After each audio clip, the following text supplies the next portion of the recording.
What's up guys, Chris here. This is my Powertec gym, and I thought I'd talk about some of the things that I don't like about it.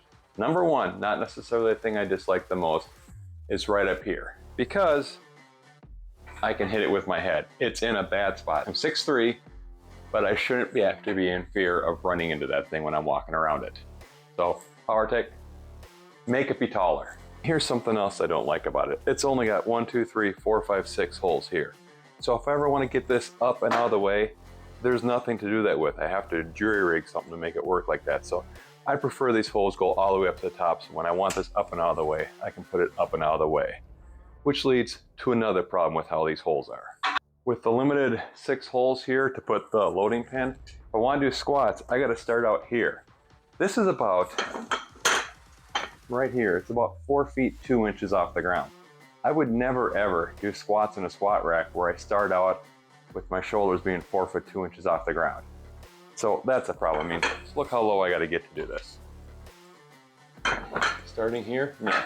I should be able to start here, so that's why there should be a hole somewhere around here. But even when I am squatting, now I need to take this out to set it somewhere, but I can't see the holes. So I gotta guess and take a real long time to try and get in there, and hey, look what my head's hitting right up here. So if I wanted to do calf raises, ow, another problem. I mean, wish the lever arm was maybe a little bit longer so I could do squats better in it, and that was higher so I wouldn't hit it if I'm doing calf raises like that. Oh, son of a bitch, that hurt. Oh, son of a bitch, that hurt. Ow. And that too. Ow.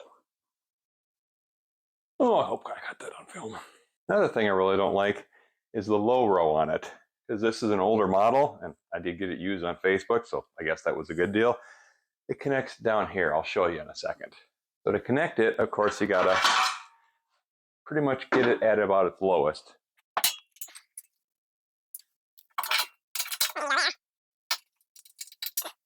Another thing, let's say I decide I want to do some rows here. There's nothing really to put my feet against. So if I want to get a nice stretch there, and then I come on up and boom, I hit the top of it. So because it's only a limited range of motion, I'm going to lose something either at the beginning or the end doing a row on this thing. Here's another thing I really don't like about this. So I've got 10 pounds here and nothing on this whatsoever.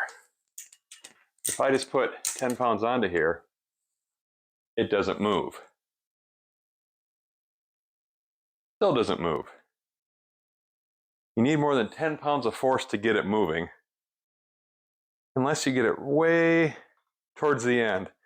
And now, because of how the arc is, 10 pounds will hold it at the bottom, but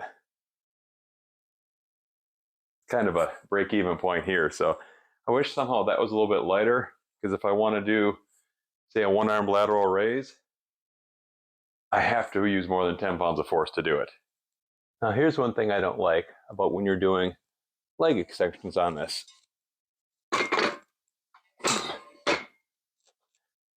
For me to get into this, just to get my legs into here, my shins actually come into contact with the plate. So banging my shins on the plate just to get into position, not the best situation in the world to have. So I wish it didn't end up going like that when I get in it. But aside from that, there are some things I do like about this. There will be a part 2 called Things I Do Like. So thanks a bunch.